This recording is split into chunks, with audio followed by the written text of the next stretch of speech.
Morning. It's a privilege to be here this morning and share with you a part of the mission work that is happening in Guyana, South America.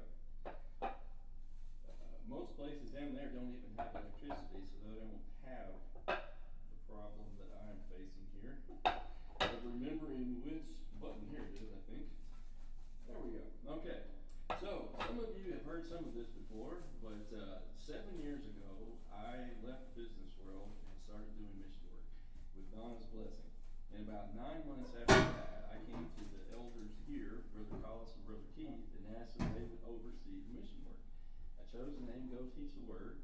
Donna and I started attending over here. That was before Isaac and Olivia even thought about having kids, and now they have 3. And so that drew us over here as grandkids and future grandkids. And I'm so appreciative of this congregation for the use of the building, for members that help me collate or unload things, and you're as much a part of the work as I am. I happen to be the one that goes down there, but whatever you do helps. And I get emotional, but I wish that you here could see the people that you affect and how grateful and appreciative they are of the things that we take for granted, but that we can help supply to them. Guyana, if you happen to not know where it is, it's in South America. I'll introduce it that way. I go to Guyana, South America, and they'll say, what part of Africa is that? It's South America, at the top. It's near the equator. It's always hot, like we have right now. That's the way it is all year round there. It was a former British colony, so they speak English, and that's wonderful. I can use any materials from any congregations, gently used materials or brand new, and they can use it down there. It's a socialist government, so they have free health care, but it's not great health care. So the age is about 66 years, the average lifespan. An average family in US dollars in the interior, which I'll show you some pictures, makes about $175 a month for the entire family. So really they just live off the land and hunt and farm and fish and things like that. But it's a very, very safe place to go. And they speak English, so it's perfect for me. It's much like our Native Americans. It's a very ancient culture. You see these drawings on the rocks and the petroglyphs, and they are 3,000 to 4,000 years old. So you think of our Native American culture, it kind of mirrors that. They have 9 Amerindian tribes. They're just wearing traditional dress here. Nowadays they dress like us. And they only make up a small percent of the population now, but September is their month that celebrates them. The first Europeans came over in the 1600s, the Dutch. And if you know anything about Holland, it's a flat country and it's on the ocean. So they're very used to making canals and gates and things. And so when they went to Guyana, they did that. And they set up plantations and fortunately started bringing slaves over. But the purpose of the canal is at low tide, you open the gate and the wastewater goes out into the ocean. Pardon me. And then at high tide, you close the gate because you don't want salt water to come in and ruin your crops. And in that way, it's kind of an analogy of us with Satan. He keeps throwing waves at us, and we need to shut that door to keep him out. There are 3 different ethnic groups, or cultures in a way, in Guyana. The African slaves. The British Empire came in after the Dutch in 1814. Pardon me. In 1834, slavery was abolished, and so they started bringing indentured servants from India. And so it was a little better than slave, and they would work off their passage, and then they would be free after that. And then there's the local Amerindians. So the Amerindians only make up 9% of the population, but outside of the capital, that's where most of them live, the rest of the country. That's where I started to go, and that's where I prefer to go. It's just my favorite type. It's like where I grew up. Yesterday I was at a family reunion back in South Shore, Kentucky, and the interior reminds me more of that. About 50% are some Christian type religion, and then Hindu, if the people from India. Oh, he's bringing me some water. Thank you very much. I appreciate that. I don't know what's wrong with my throat right now. And then there's about 10% are Muslim. So depending on where you're at in the country, you may come across some folks that don't believe in our God that we believe, but you have to talk to them about other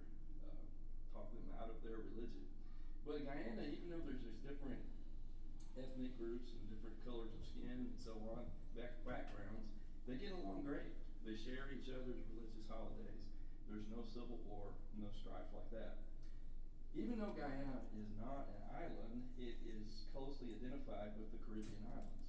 And so it is part of that culture, even though it's on the mainland. It's part of the Amazon rainforest. The green areas is uncut. The red areas is part where they have clear cut the forest. And in Guyana, only along the coast where the capital is where they cut down some trees. Most of the country is rainforest. There's a little bit of savanna grassland as well.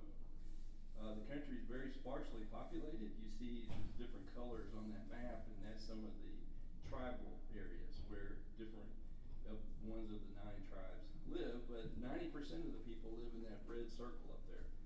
And the week from yesterday, I'm leaving on a trip to Guyana, and I'll be kind of in the left edge of that circle. In the interior, where I like to go, they don't have electricity. They don't have refrigeration and things like that, or internet, or not many cell phones. And so they live a traditional way, and this is how they cook. And I really like the food, and I'll eat anything. I've tried some foods that you probably would not try if you knew what animal it came from. There, they don't have washers and dryers, and so if you're going to do something like that and wash your dishes, you put it in whatever container you have, and you go down to the creek or to the river, and you get a paddle, and they do have some detergent, and they just beat the tar out of the clothes and get them clean that way. There's not a lot of infrastructure in the interior, and so if you're going to come to a river and you're going to cross it, you either have to go through the river if it's not too deep, or you cross on a ferry. And notice that the team is pulling themselves across. There's not even a motor on that.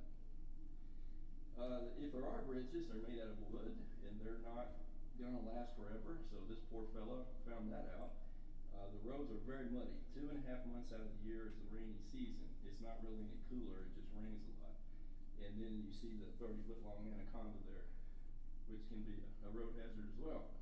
There are places that you can't get to by driving, or it's the rainy season and you can't get there, so you use a bush plane. It seats like 12 people, really small plane. And we're flying into Paramacatoy, and you can see that ribbon that kind of in the middle of the screen is our landing strip. I was very grateful that the pilot knew where he was going.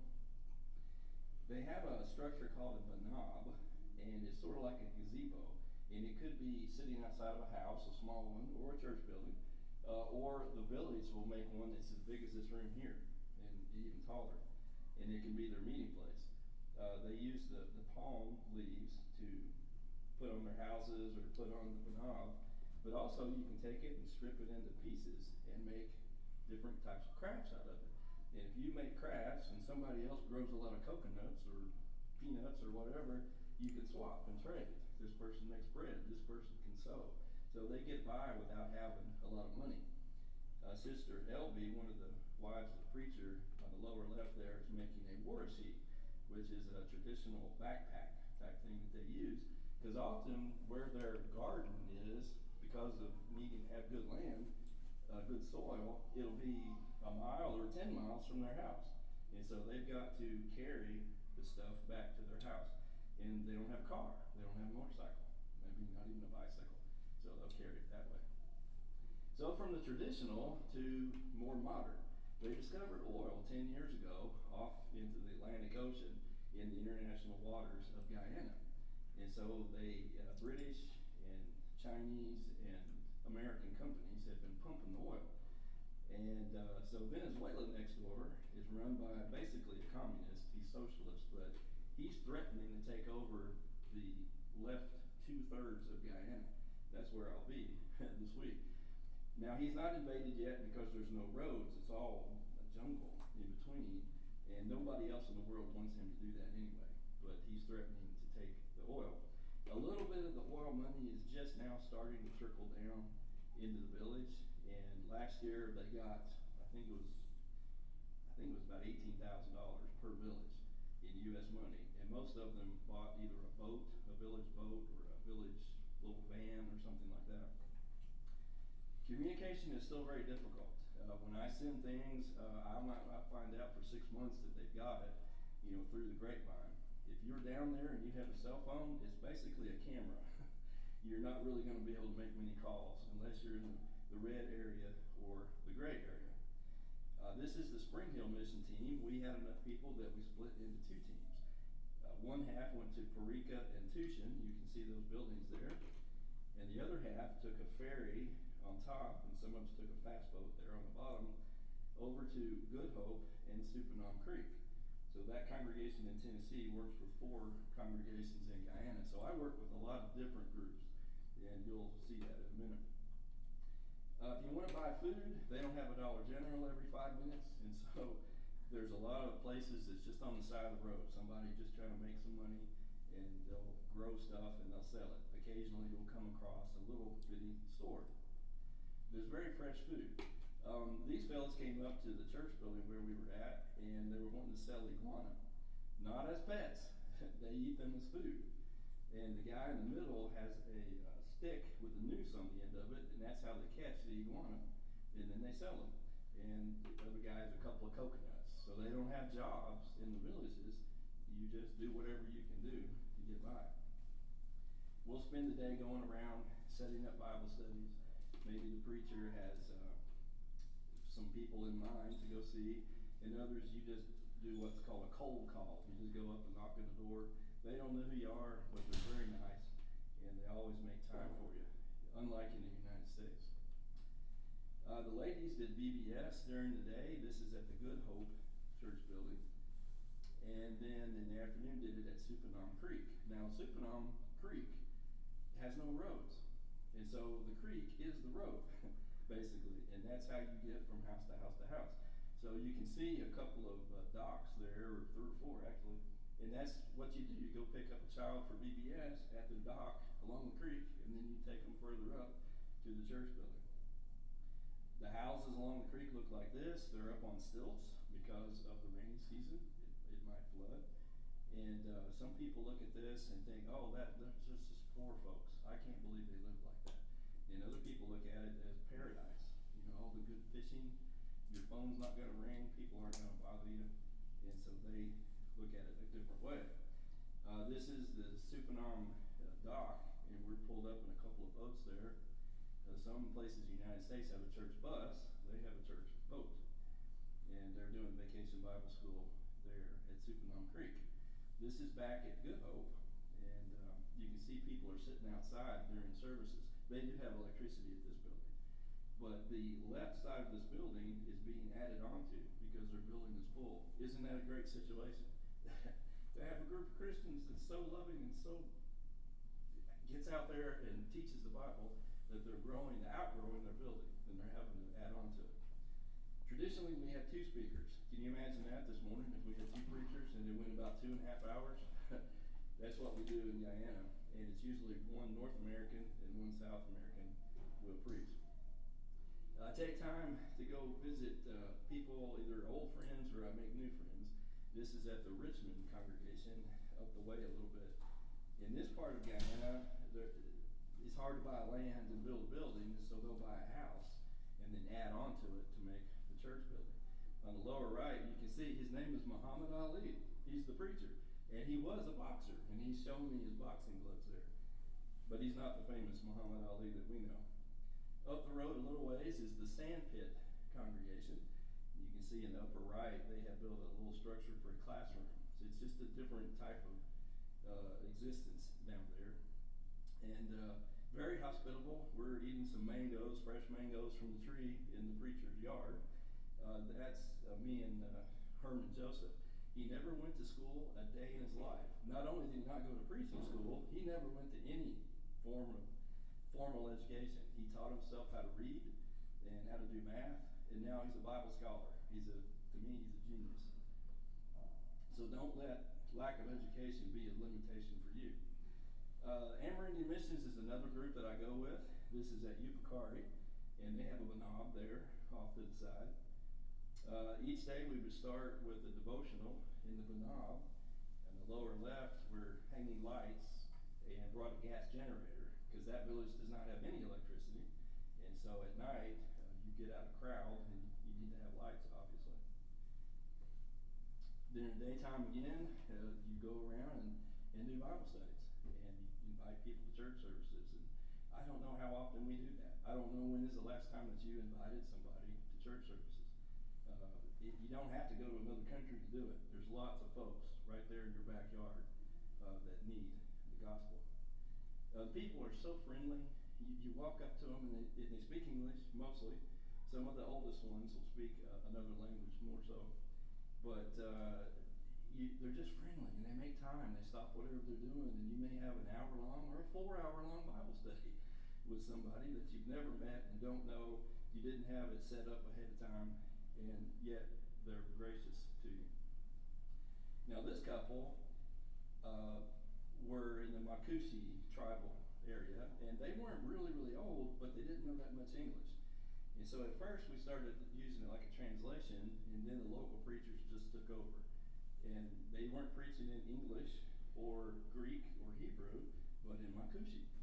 But the God's word is powerful, no matter what language that it's taught in. And so they were baptized later that day after a long study. Now this was the cushiest trip I had ever been on, meaning we weren't without electricity, we weren't in a tent, but we had a bed and had some electricity. A wonderful place. And the meals, look at the china and silverware and stuff. I said, this is better than I eat at home for sure. Not anything about Donna. I just mean here in Kentucky, we don't eat that good. But this is a lodge, like an eco lodge, and they have a lot of tourists that come there. You see some of the Amerindian preachers down in the lower right that were on the trip with us. This particular place is a conservation project for turtles.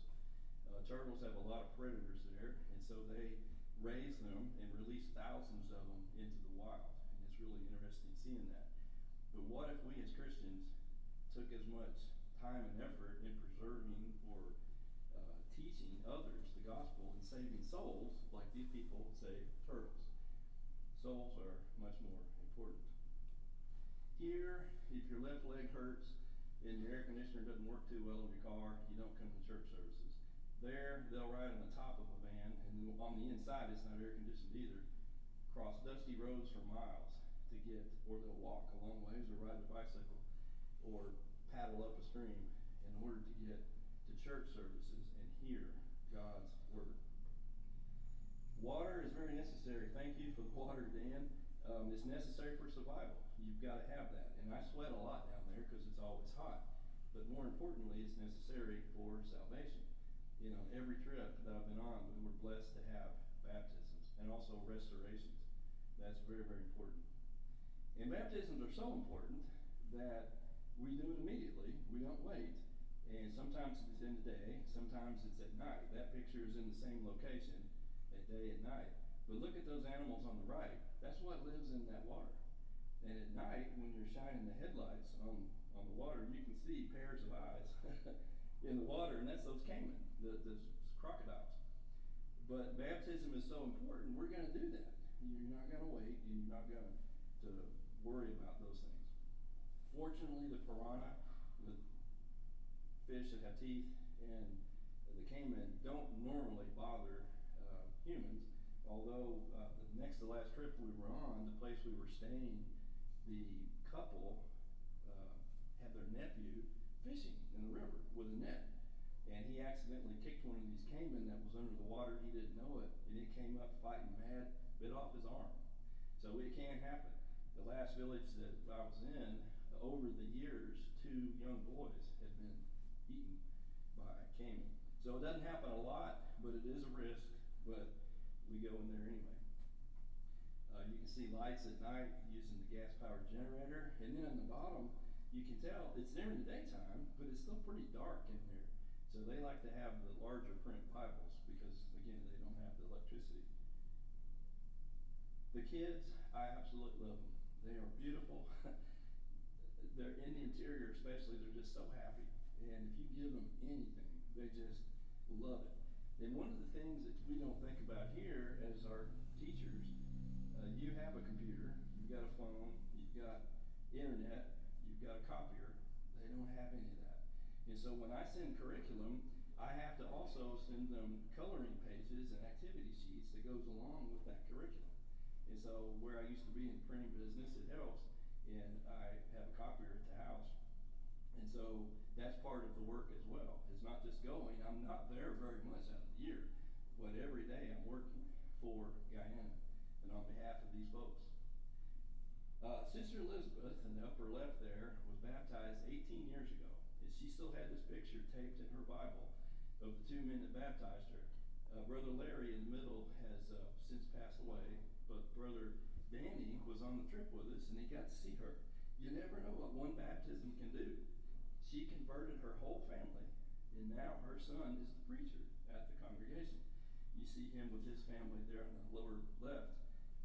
When he was in his early 20s, he got bit by a poisonous snake.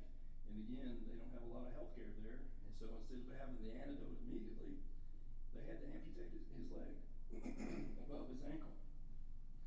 And so he has a prosthetic, but that doesn't keep him from preaching. He doesn't use that as an excuse to not come to church. Not only that, he's a preacher.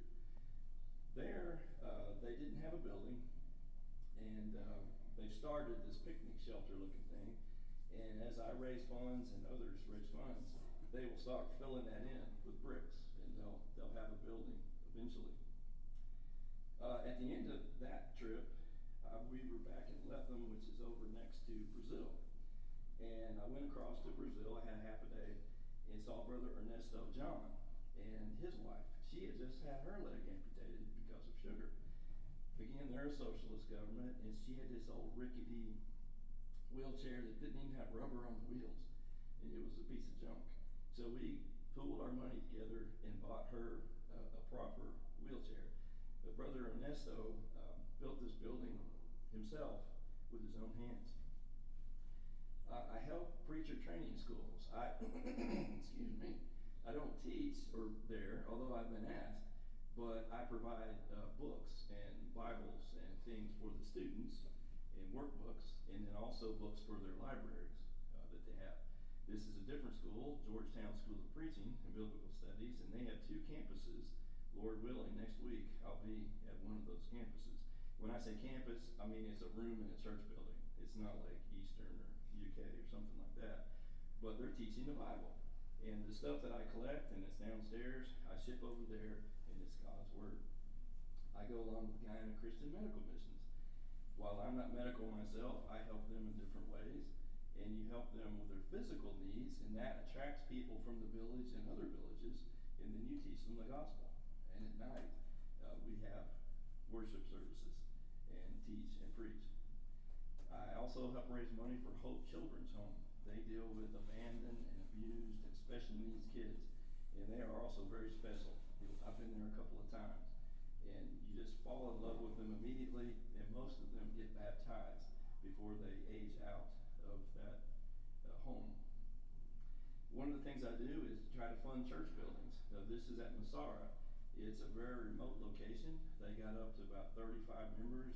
It's too big for a house or a banab, and they needed a building.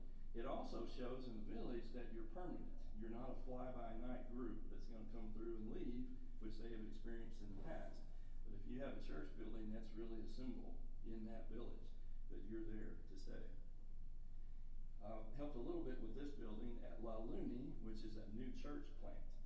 And they're brand new and getting a building, which is unusual. Usually a congregation has been around a while before they'll get a building. This is one in Taushita. The sort of pink building I showed you cost about $13,000 US. This one's only about $9,000 because it's smaller, and they're using more locally made bricks and things like that. But it's still so hard to get things transported there. They're miles and miles and miles from anything.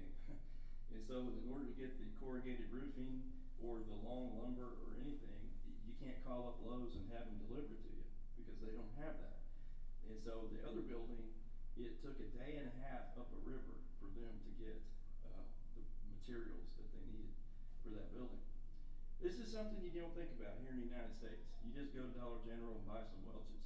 If I send them a bottle of Welch's, it'll ferment pretty quickly because of the heat down there. And a big bottle will serve a lot of people for a long time. They don't want it to be fermented And so a lot of places won't grow grapes, the soil won't. And so I found out that you send 100% grape powder down, and they just spoon in however much they need for that particular day. I go all over the place, Kentucky and other states, picking up materials quite often. It's Bibles, songbooks, study material, evangelism tools, and of course eyeglasses, because you can go to what they call a clinic. It's like a one-car garage size thing that has aspirin and Band-Aids.